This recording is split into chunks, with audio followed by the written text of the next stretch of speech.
The moment my daughter's fiancé stepped into my house, my entire world tilted into nightmare. I froze in my chair when Emily walked through the doorway. Her hand laced tightly with his. At first glance, he looked polished. Expensive watch, clean suit, hair slicked like he had stepped out of a magazine. But when our eyes met, the air in the room shifted. My throat went dry. My fork slipped against the edge of the plate with a sharp metallic clang. The sound was louder than it should have been, slicing through the cheerful chatter. "Dad!" Emily beamed, her cheeks glowing with pride. "This is Mark." Mark. That name hit me like a slap. My stomach clenched, and a heat crawled up the back of my neck. I extended my hand automatically, though every instinct screamed at me not to. His palm was damp, clammy, like he had just been caught doing something wrong. He squeezed harder than necessary, his thumb pressing into my knuckle, his lips curling in a smile that didn't touch his eyes. "Sir?" he said smoothly, his voice low, calculated. "I've heard so much about you." The smell of his cologne, sharp, musky, the exact one from that night, stabbed into my memory. For a split second, I wasn't in my dining room anymore. I was back there, years ago, in the rain, watching everything fall apart. "Nice to finally meet you," I forced out, my voice unsteady. Emily's laughter bubbled between us, oblivious to the ice forming in my chest. She leaned against him like he was her anchor, like he was safety. I couldn't breathe. We moved to the table. Plates clattered, wine poured, but my focus stayed locked on Mark.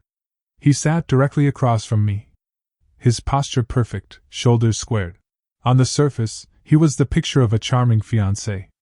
But I caught the micro-expressions, the slight twitch at the corner of his jaw, the way his eyes scanned the room too quickly, the faint smirk that lingered when no one else was looking. "So, Mark," I managed, my fork trembling in my hand, "what do you do?" "I'm in finance," he replied, casual. His voice dripped confidence, but his fingers tapped lightly against the stem of his glass, a rhythm too fast. He was hiding nerves. "Long hours, but it's worth it. Emily deserves the best." Emily's eyes sparkled. "He's amazing, Dad. You'll see." I swallowed hard. The food on my plate blurred. The smell of roasted chicken turned sour in my stomach. I forced myself to nod, pretending to chew, pretending to swallow. All the while, his cologne lingered, thick and suffocating. Mark leaned forward suddenly, his elbows on the table. "And what about you, sir? Emily tells me you're retired now." His tone was polite, but his eyes, those sharp, calculating eyes, were studying me like a chessboard. I recognized that look. He was gauging me, testing me. "Yes," I said slowly. "I've seen enough of the world." "Then maybe you can teach me a thing or two," he said with a smile that felt more like a threat than a compliment. Emily giggled, brushing his arm. "He's nervous, Dad. Don't interrogate him." "Nervous?" No. Mark wasn't nervous. He was rehearsed. He was performing, the way liars always do. As the night wore on, the laughter around me blurred into background noise. Emily chattered about wedding plans, color schemes, venues. My heart thudded harder with every word. The more she spoke of her future with him, the more bile rose in my throat, because I knew him. And I knew what he was capable of. I wanted to scream, to pull Emily aside, to tell her everything. But my tongue was heavy, my jaw clenched. I couldn't, not yet. If I spoke too soon, she'd think I was overprotective, paranoid. She'd choose him over me. And that thought nearly broke me.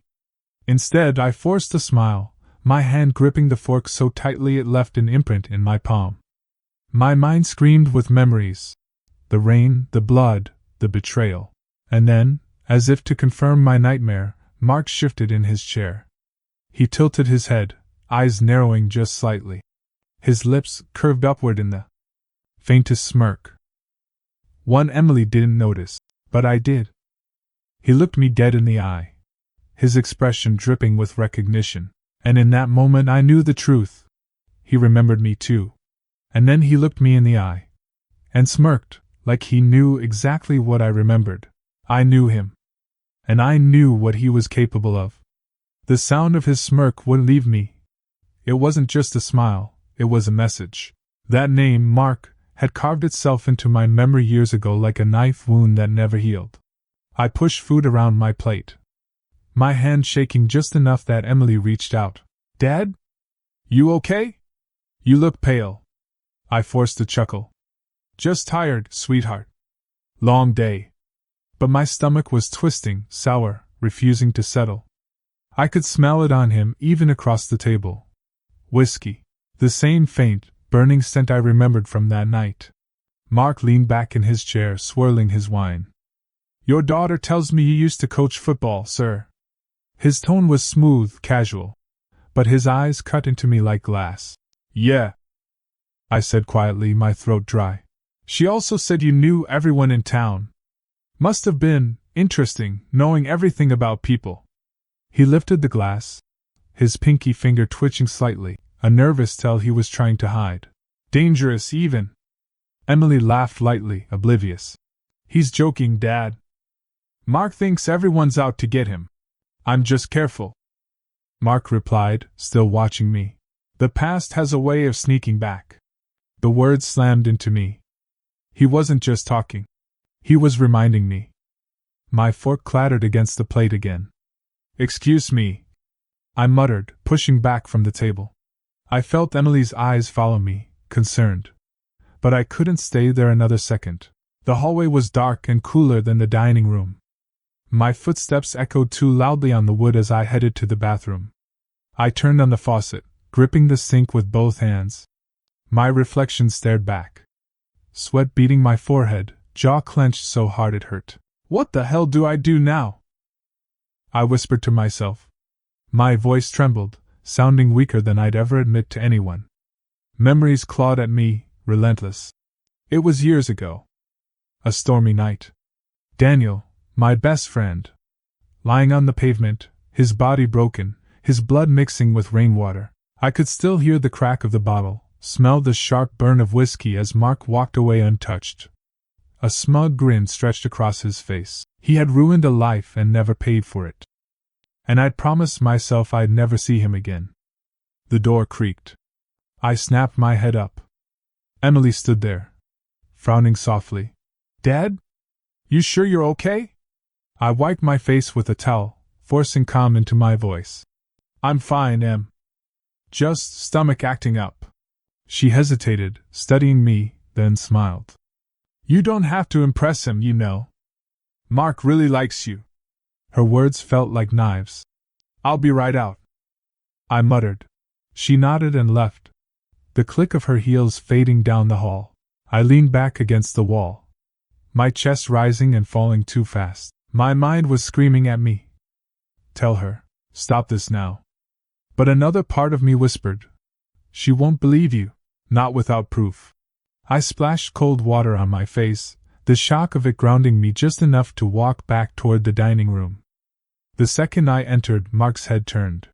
He was mid-conversation, laughing with Emily about wedding venues. But when his eyes met mine, the laughter died into a smirk. Slow. Deliberate. He lifted his glass toward me, tilting it just slightly. His lips barely moved, but I saw it. 2 silent words. Stay quiet. When I returned to the table, he raised his glass toward me and mouthed something only I could see. Stay quiet. The sight of him at my table ripped open a wound I thought had scarred over. I wanted to keep breathing steady, to play it cool for Emily's sake. But the moment Mark's face tilted toward the light, my chest squeezed like a vice. His smirk hadn't changed, crooked, mocking, as if the entire world existed for his amusement. It yanked me backward in time, dragging me into a storm I'd spent years trying to forget. Dad? Emily's voice floated across the table, sweet, oblivious. You okay? I forced my lips into what I hoped passed as a smile. Yeah. Just, long day. My throat burned with a lie. She didn't notice. She never noticed the little cracks, not yet. Mark leaned back in his chair, glass in hand. Your father and I go way back. His tone oozed with friendliness, but the twitch in his jaw betrayed the pressure he was hiding. Don't we? My stomach lurched. The smell hit me first, the faint trace of whiskey clinging to him, same as that night. The night everything went to hell. It had been raining so hard that evening, the streets shining black under the streetlights. I remember the sound, rain pelting against the hood of my jacket, drowning out Daniel's laughter as we ran toward the car. He'd been drunk but happy, leaning on me, his best friend, his brother in everything but blood, and then Mark appeared out of nowhere. Smiling. Always smiling. Daniel, he'd called, voice smooth as oil. We need to talk. I still see Daniel's confused grin, the way his shoulders squared as he stepped forward. I remember my gut screaming not to let him go. But I stayed silent. Minutes later, silence shattered into chaos.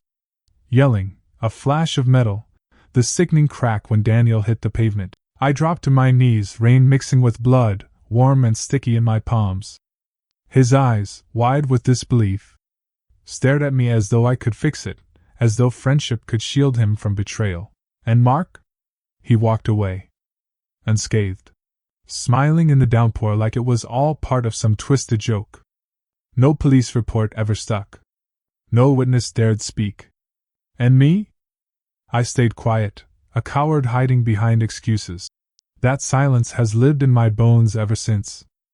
Now, here he was, sitting at my table, whispering sweet lies to my daughter. I clenched my hands under the table, nails digging into my palms until pain snapped me back. Emily giggled at something he said. Her laughter rang pure, innocent. He glanced at her with a glimmer I couldn't decipher, then shifted his eyes to me, deliberate, as if daring me to speak. My pulse pounded so hard it drowned out their words. Funny, isn't it? Mark said smoothly, swirling his drink. How life brings people back together. His lips curled into that damned smirk again, but his fingers tapped a restless rhythm on the glass, betraying his nerves. I leaned forward, forcing calm. Life has a cruel sense of humor. His gaze locked on mine, a flicker of challenge sparking. Or maybe it knows exactly what it's doing. The room felt smaller, the air heavier. I caught the faint scent of whiskey mixed with Emily's perfume. Opposites colliding. Poison and innocence at the same table. Inside, I was screaming at myself. Say something. End this. Protect her.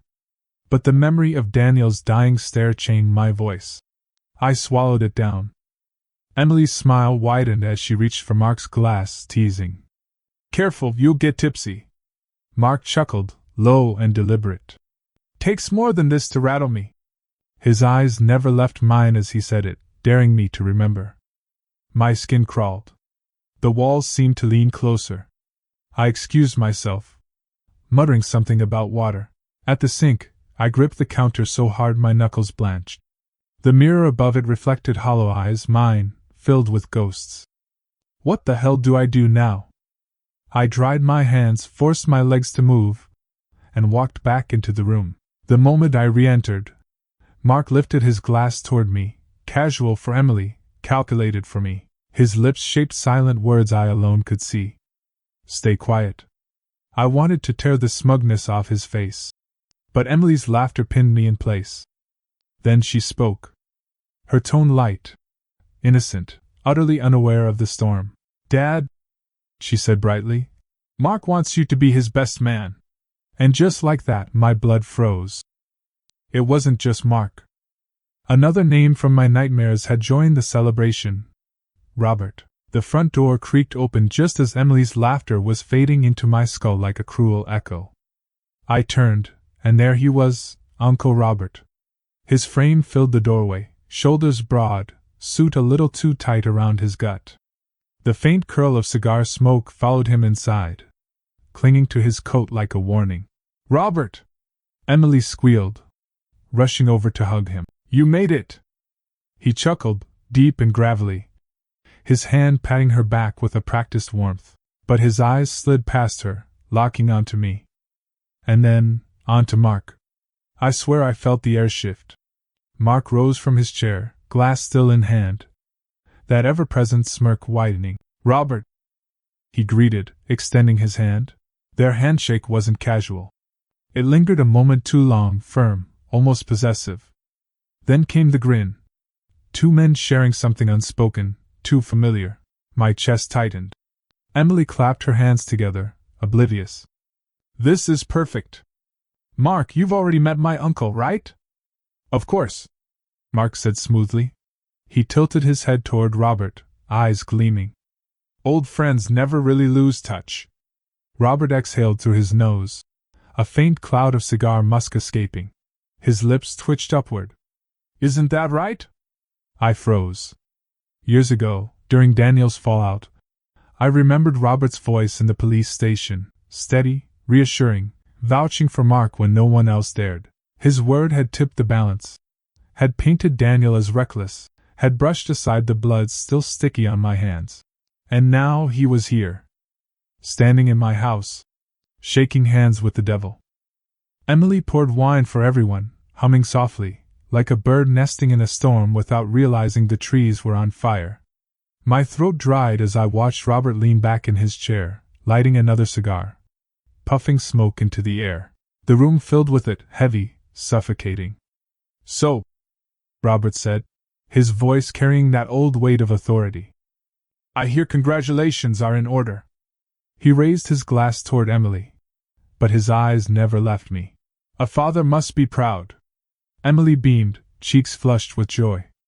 "He is. Aren't you, Dad?" I forced a nod, but my gaze stayed locked on Robert's. He knew. He always knew how to twist the knife. Mark leaned forward, resting his elbows on the table. "We were just catching up," he said, his tone deliberate, almost rehearsed. "Talking about old times." Robert chuckled, smoke curling around his grin. "Ah, the old times. Some memories never die, do they?" My stomach nodded. They were toying with me, layering their words with double meaning. Emily didn't notice. Her world still safe, still untouched. Mine was unraveling. I excused myself to grab another bottle from the kitchen. My hands shook as I twisted the corkscrew. Glass clinking against glass. Through the doorway, I caught fragments of their conversation. "Mark. He hasn't changed, has he?" "Robert. Not at all. Still carries it like a shadow." "Mark. Shadows make good company." Their laughter followed, low and sharp, cutting through me like a blade. I pressed my palms flat on the counter, the chill of the marble grounding me. Coincidence? No. Fate? No. This was orchestrated. When I returned, Robert's cigar was balanced on the ashtray, still glowing faintly. He leaned toward Mark, lips close to his ear, whispering something too soft for Emily to catch. Mark's grin widened. Robert pulled back, both men breaking into laughter at the same moment. Not casual. Not random. Intentional. Their eyes shifted together, sliding toward me. Emily looked up from her glass, confused. "What's so funny?" Mark shook his head, chuckling, hiding the edge in his voice. "Just an inside joke." Robert puffed smoke, his eyes drilling into mine. "Some jokes are better left inside." The room stank of cigars, whiskey, and secrets. And I knew, with bone-deep certainty, that Daniel's ghost wasn't the only one haunting me anymore. And when Robert whispered into Mark's ear, both of them laughed, their eyes sliding toward me. I couldn't sleep. I couldn't breathe. I had to know how deep his lies went. The nights blurred into each other, a carousel of whispers that weren't really there. Sometimes it was my own voice, sometimes Daniel's. I'd jolt awake, sweaty, clutching my phone like it was a lifeline. The house was too quiet at night. Too still. Except for the ticking of the kitchen clock and the low hum of the refrigerator, mocking me with its constancy while my world spun out. Emily slept upstairs, her soft snores carrying faintly through the vents. And Mark. His presence lingered even when he wasn't in the house. The memory of his smirk, the way he mouthed "stay quiet." I could see it every time I closed my eyes. So I did what I always do when fear takes over. I dug. The search history on my laptop became a graveyard of desperate queries. Mark Winter's fraud. Mark Winter's arrest. Mark Winter's abuse rumors. At first, nothing. Just social media, carefully curated photos. Forced smiles that looked genuine if you didn't know how tightly he clenched his jaw before flashing them. Then I found something. A redacted financial report buried on an old blog. I clicked. My hands trembled as the page loaded. "Come on, come on," I whispered. The report detailed irregular withdrawals from a company account he once managed. Small amounts at first, then larger, then suddenly nothing. As if someone had swept it all under a rug. I leaned back, running my fingers through my hair. The smell of burnt coffee hit my nose. I'd left the pot on again. Black liquid boiling down to tar. My stomach churned. I called Daniel. Not because I wanted advice, but because I needed to hear his voice. He picked up on the third ring. "You're up late," he said, his tone half concerned, half exhausted. "I can't sleep." "Daniel, I'm finding things about him." There was a pause. A long one. "What kind of things?" "Financial fraud. Old cases. People saying he was abusive." My voice cracked. "Why is this all buried? How does he keep getting away with it?" Daniel exhaled sharply.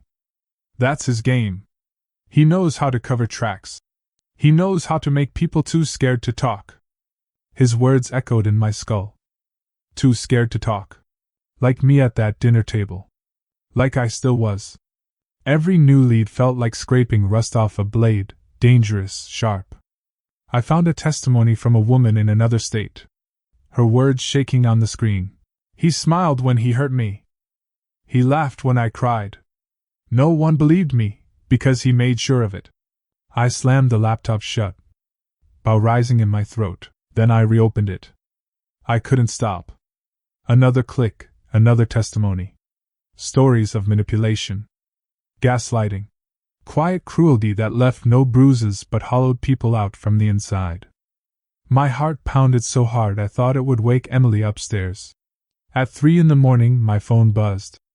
A text from an unknown number. "Stop digging." My chest froze. The letters burned on the screen. No name. No number I recognized. I paced the kitchen, toes brushing against the cold tile. My reflection in the dark window looked like a stranger.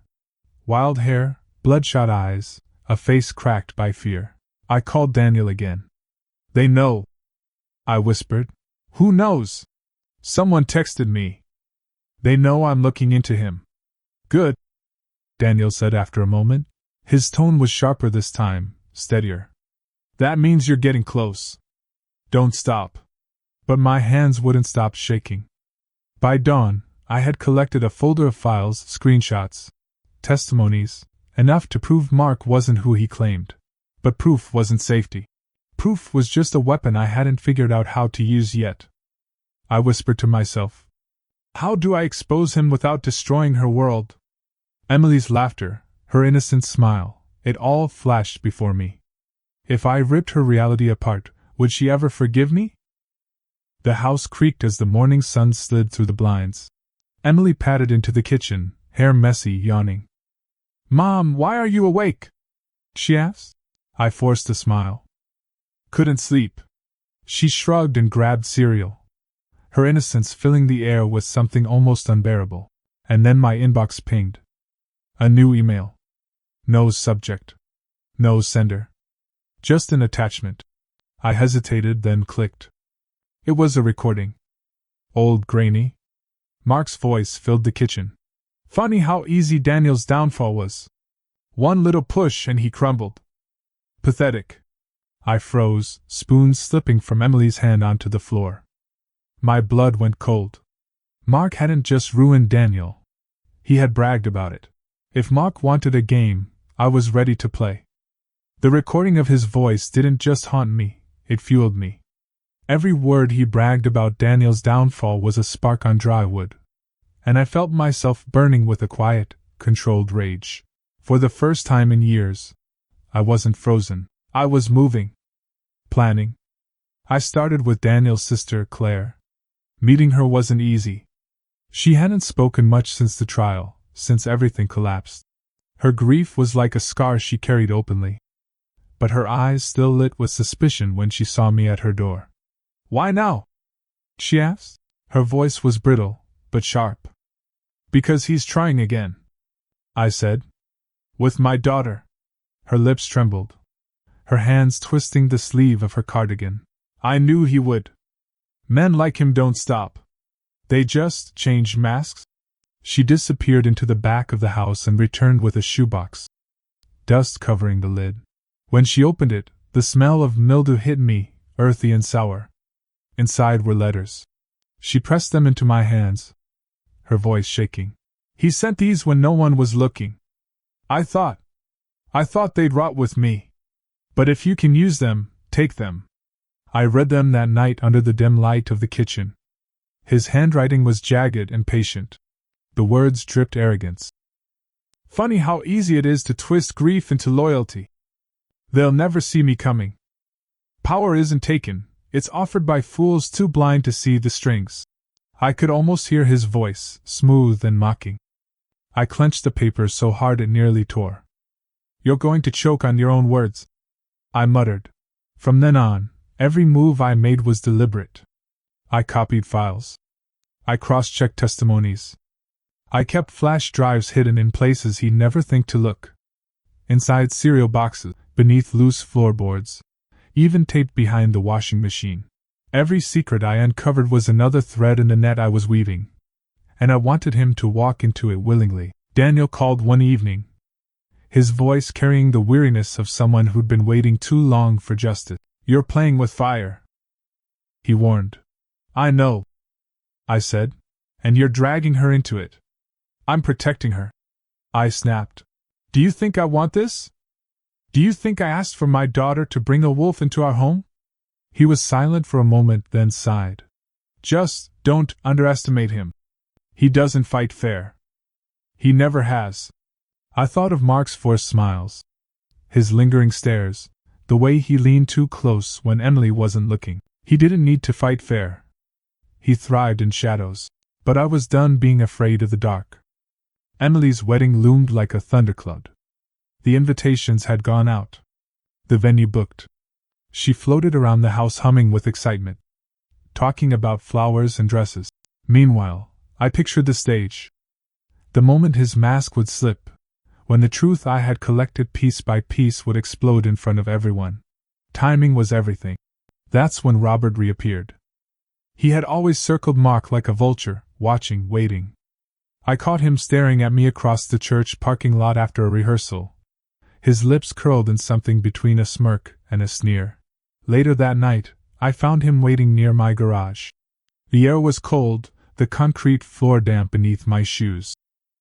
He stepped out from the shadows, his posture relaxed but his eyes sharp. "You look tired," he said. His tone was casual, but his jaw twitched, an almost invisible crack in his performance. I crossed my arms. "What do you want, Robert?" He paced slowly, his shoes scraping against the floor. "You're digging where you shouldn't. Whispering to the wrong people. Reading things best left unread." My throat tightened, but I kept my voice steady. "Maybe I don't like being lied to." He chuckled, low and humorless. "Lies? You think you found truth? Mark's been generous, giving you a place in his circle. You should be grateful." I stared at him. "Generous? He's a parasite." For the first time, his smile faltered. Just slightly. His eyes hardened. He stepped closer. So close I could smell the faint trace of alcohol on his breath. "You're making a mistake," he whispered. His hand brushed the garage wall, fingers drumming lightly, nervous, restless. "Stay out of this." I forced myself not to step back. "Or what?" He leaned in, his breath hot against my ear. "Or Emily pays the price." My blood ran ice cold. His words didn't sound like a threat. They sounded like a promise. Fear is a poison, but anger is fire. That night, the fire took over. Robert's threat kept replaying in my head like a broken record. "You don't want Emily dragged into this, do you?" His voice had been calm, but his eyes twitched, left eyelid fluttering, jaw clenching like he was biting down a scream. That contradiction told me everything. He was desperate, cornered, and dangerous. The garage had smelled of oil and rust when he said it, and I swear the air itself felt heavier. Like the fumes were designed to choke me into submission. My legs had trembled then, not just from fear, but from rage trying to escape. By the time I got home, I wasn't shaking anymore. I was burning. I slammed the front door harder than I should have. Emily peeked out from the living room, her face framed by the blue glow of the TV. "You okay, Dad?" she asked. "Yeah," I lied. My voice cracked. "Just tired." She studied me, squinting like she didn't believe it. "She's sharper than I ever gave her credit for." "Don't stay up too late," she said finally, before disappearing back to her cartoons. Her trust was the only thing keeping me upright. And Robert had threatened that. I poured myself a glass of water, but it tasted metallic, like the pipes themselves knew something was wrong. My reflection in the kitchen window looked like a stranger. Eyes red, skin pale, lips pressed too thin. Enough, I told myself. No more running, no more hoping they'll stop. They won't. And if I don't act, she pays the price. My phone buzzed. A text. From Robert. "Hope you kissed her goodnight. You never know what tomorrow brings." My grip tightened until the glass nearly shattered in my hand. I typed back with fingers shaking from adrenaline, not fear. "You crossed that line, I burn everything you've built." No reply. Just silence. But I knew he'd read it. I went upstairs, heart pounding like war drums. Every creak of the wooden steps felt amplified in the quiet house. I opened my study drawer and pulled out the old file I swore I'd never touch again. Inside, contracts, emails, receipts, every dirty thread Robert and his crew thought they had buried. I had leverage. Not enough to end them in one stroke, but enough to hurt. Still, my hands hesitated over the pages. Using this meant escalation. Using this meant war. But then I saw Emily's school photo, tucked between the papers. Her smile froze me in place. There wasn't a choice anymore. Footsteps. I jolted, nearly dropping the file. The house was too quiet, so every small sound hit like a thunderclap. "Dad?" Emily's voice. Panic shot through me as I shoved the documents back into the drawer, slamming it shut too hard. She stood in the doorway, hair messy, pajamas wrinkled, eyes wide from the light of my desk lamp. "What are you hiding from me?" she asked softly. Her tone wasn't accusing, just curious. But her words sliced through me like knives. My mouth opened, but no words came out. My daughter was staring at me, waiting. And I couldn't decide if the truth would save her or destroy her. Her eyes narrowed just slightly, suspicion mixing with innocence, and she repeated, "Dad, what are you hiding from me?" Mark's lies were piling up, but so were mine. I hadn't slept properly in days, the house feeling smaller with every passing hour.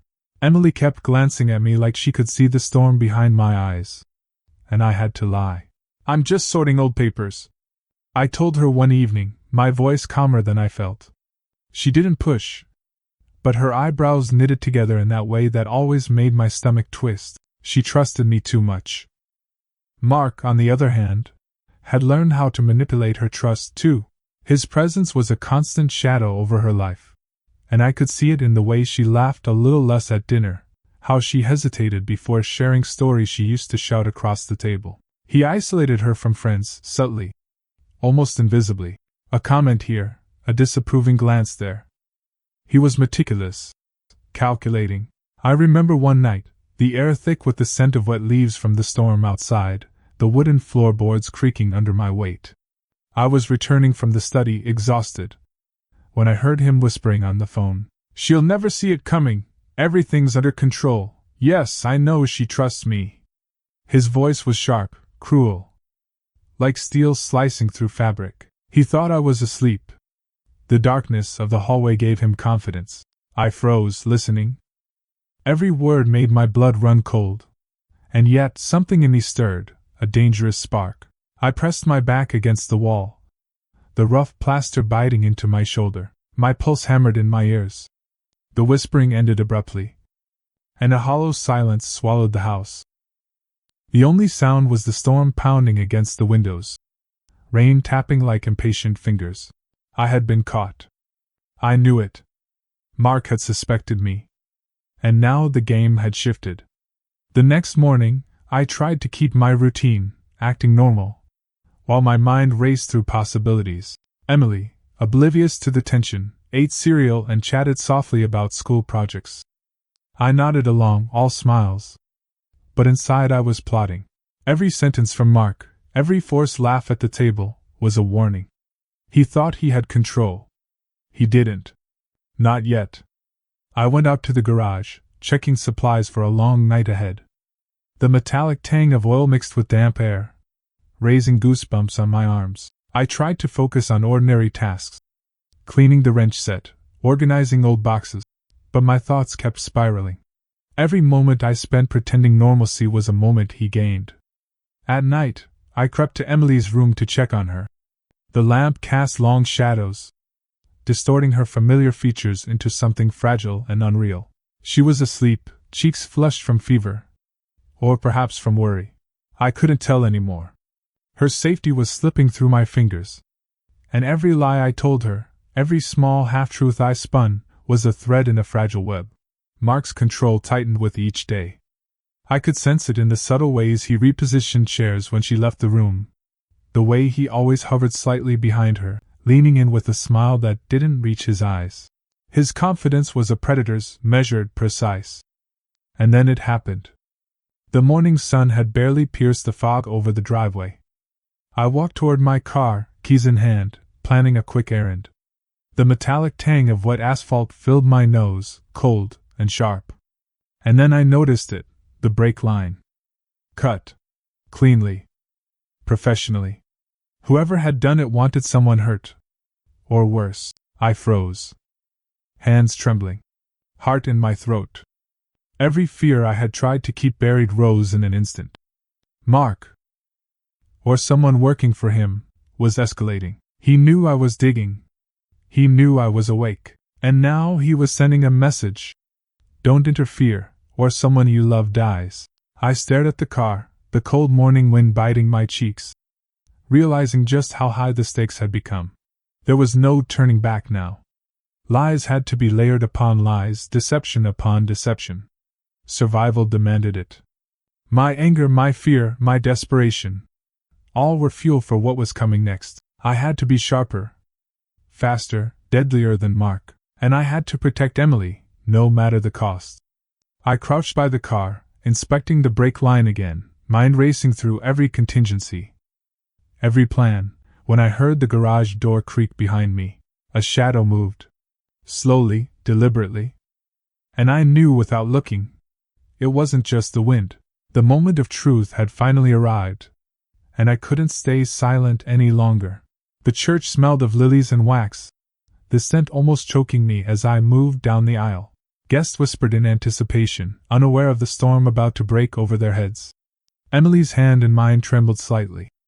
Her smile was tight, forced, as if she sensed something without knowing what.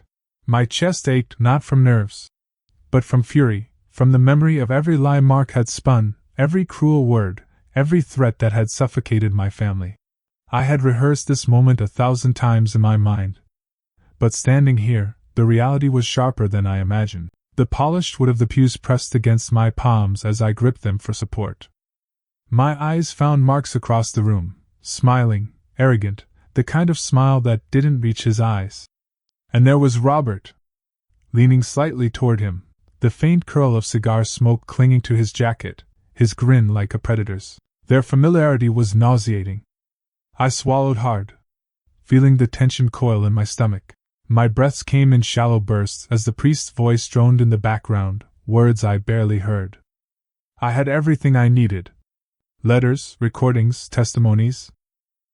Evidence that could destroy Mark. Evidence he had counted on never seeing the light of day.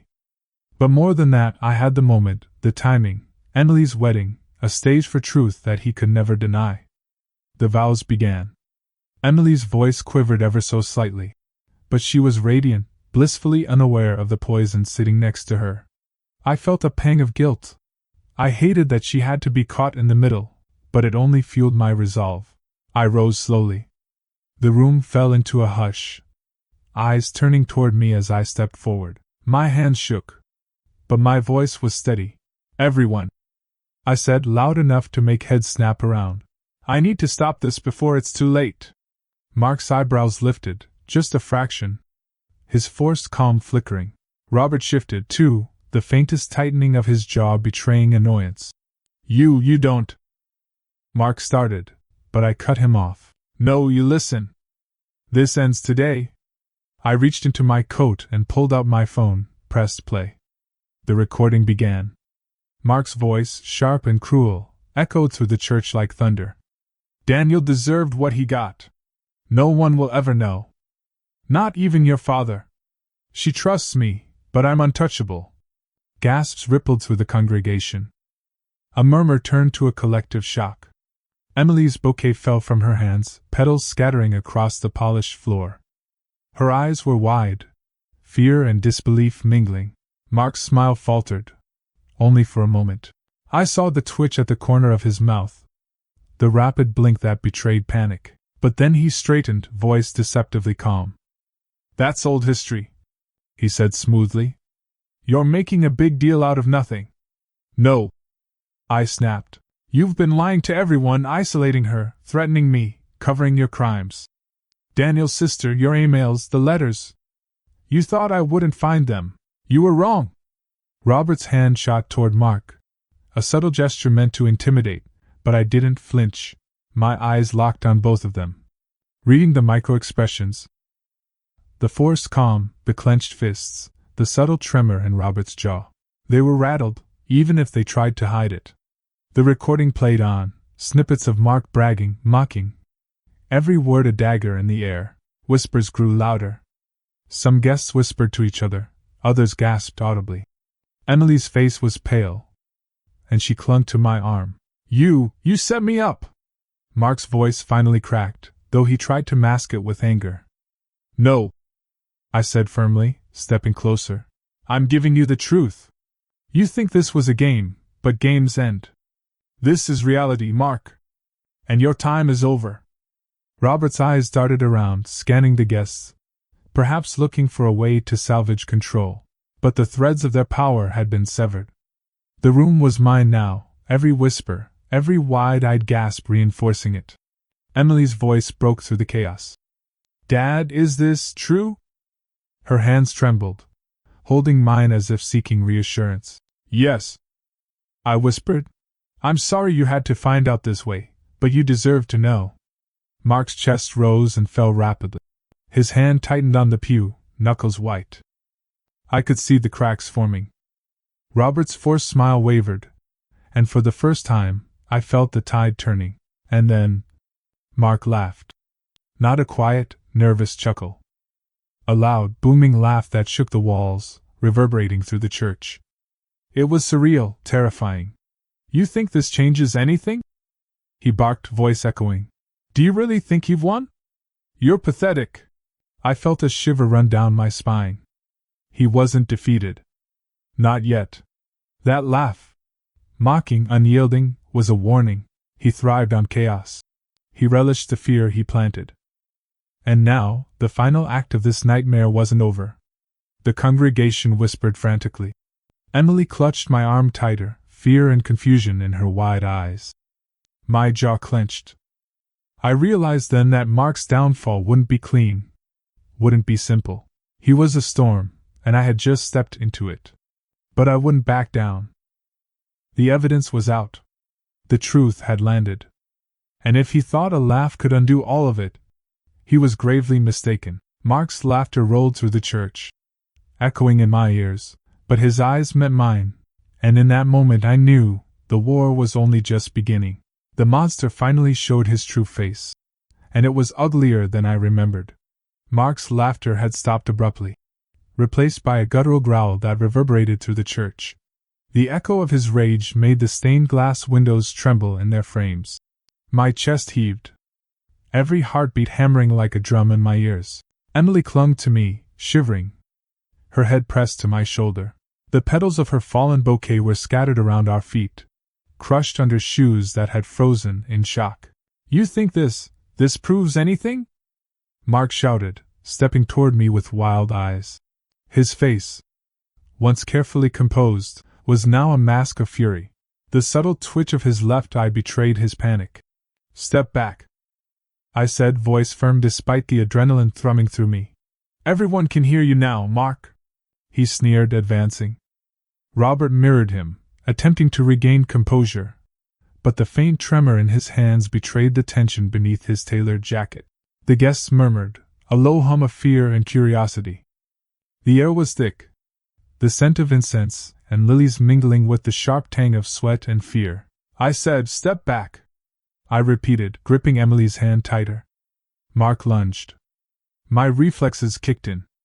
A few strong arms, guests who had recognized the gravity of the moment, grabbed him. He thrashed, straining against their hold, veins standing out on his neck. His face was red, spit flying from clenched teeth. "You, how dare you!" he bellowed. I stepped closer, letting the letters and recordings slide onto the altar. "You're done, Mark. No more lies, no more hiding. Your mask is off. Everyone knows what you are." A cold laugh, edged with venom, escaped him. "You think this matters? You think anyone can touch me?" Robert tried to interject, his voice calm but tight. "Mark, calm down. This is—" But the calm didn't last. His voice betrayed him. "This is your fault. You set me up. All of you." One of the guests, a friend of the family, whispered urgently, "Call the police, now." I nodded, my hands shaking as I dug my phone from my coat pocket. My fingers felt like lead. The recording still played softly in the background, Mark's words echoing.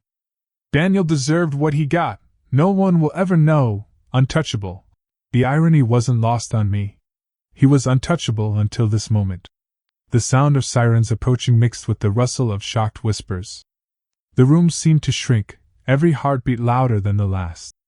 I could feel the sweat soaking my shirt, my back sticking to the pew, but I stood firm, gripping Emily's hand until her knuckles turned white. Mark twisted in the grip of the guests, spitting out threats and insults. His mask of control had shattered, leaving only raw animalistic rage. He glanced at Robert, fury in his eyes, and the other man flinched. Robert's facade of composure crumbled as guests murmured about his subtle involvement. The emails, the threats, the way he had subtly manipulated events behind the scenes. You were in on this too," I said sharply, looking at Robert. "Trying to protect him. But everyone knows now." Robert's face paled, lips pressed into a thin line. His eyes darted around, calculating, searching for escape. The recording had done its work. The letters, the emails, the damning documents, all of it exposed. Mark roared again, a sound that shook the wooden beams above. "You think you've won? You pathetic fool! You don't get it, Mark," I said calmly, though my voice carried the weight of years of suppressed fury. "This isn't about winning. This is about justice. About protecting my daughter from the monster you've always been." Emily buried her face into my side, sobs muffled but unrelenting. I stroked her hair, whispering, It's over, Emily." The first police officer arrived, stepping cautiously into the church. "Sir, put your hands behind your back," he commanded. Mark spat at the floor, glaring at me with pure venom. "You think this changes anything? Nothing will ever change. You'll regret this." Even as they cuffed him, his gaze locked onto mine. There was no fear, only a chilling, calculated amusement. That smile, slow and cruel, crawled across his face. It was a smile that promised revenge, even in defeat. Robert was next, handcuffed quietly, his jaw tight, face blank but eyes betraying the panic beneath. The guests watched in stunned silence, whispers filling the church as the police led them out. The doors closed behind them with a heavy thud, leaving a vacuum of silence. I sank into a pew, my legs trembling, the adrenaline finally catching up with me. My shirt clung to my back, sweat soaking through. The scent of lilies, The faint metallic tang of fear, and the crushed petals underfoot made the reality sink in. Emily's arms wrapped around me, her tears wetting my shoulder. "I'm sorry you had to see this," I whispered. "Dad, thank you," she said, her voice quivering. I don't know what I'd do without you." I pressed my forehead to the top of her head, letting the chaos fade, knowing the fight wasn't over, but the first victory had been won. Justice had arrived, messy and imperfect, but undeniable. And yet, as I glanced at the doors where Mark had been dragged away, his eyes had found mine. That smile, the one that promised he wasn't done, that smile lingered in my mind like ice crawling down my spine. No matter the cuffs, no matter the witnesses, no matter the police, he was still a storm. And the war wasn't truly over. Even as the doors closed behind the police, Mark's chilling smile haunted me. I knew, with a sinking certainty, that this was far from the last I would see of him. I thought it was over, until the letter arrived. It slipped through the mail slot, plain and unassuming, but the faint smell of smoke clung to the envelope, curling around my fingers like a warning. My pulse hit my throat as I picked it up, the paper trembling under my grip. I recognized that handwriting immediately. Sharp, precise, deliberate, Mark's signature style. Even the tilt of the letters felt threatening. Emily hovered behind me, curiosity mixed with fear. "Dad, what is it?" she asked softly. Her voice wavered, the echo of the wedding chaos still lingering in her mind. I don't know yet," I admitted, voice tight. I moved to the kitchen table, the only place I could open it without her seeing my full reaction. My hands shook, not just from fear, but from the controlled fury that had been simmering since that day. The envelope tore easily. Inside was a single sheet of paper, each word dripping with venom, each sentence designed to slice open old wounds. "So you thought you could end this, didn't you? That little display at the church would erase me from your life. You've always underestimated me, just like everyone else. Daniel's death, the secrets you buried. I remember. Do you think your precious Emily is truly safe? Think again." I felt bow rise, but beneath the anger was a strange, cold calm. I had stared him down before. I could do it again. Emily's small hand rested on my shoulder. "Dad, you're shaking." "I'm fine, sweetheart," I said, though my fingers remained tight on the paper. "Just reading something I need to read." The words continued. "You've built walls, haven't you? Pretended you're the protector, the hero. But every hero has a weakness. And I know yours. I know where your fears hide. And Emily, she's the center of it. I've watched, I've waited, and I've planned.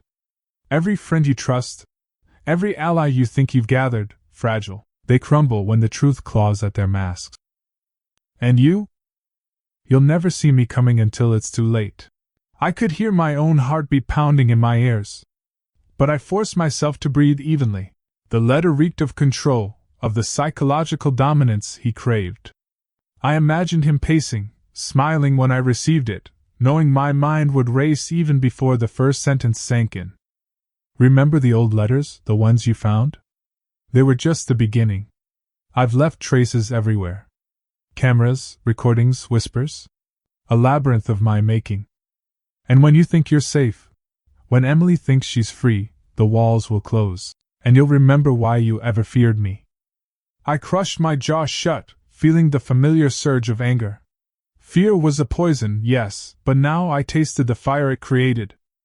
The fire that had fueled me through planning, through gathering proof, through every sleepless night. Emily leaned closer. "Dad, what does he mean? Is he going to hurt us?" I forced a small, reassuring smile, brushing a strand of her hair behind her ear. "No, Emily. He can't. Not anymore. But we have to be careful. Some shadows never truly disappear, they only wait." The letter didn't let up.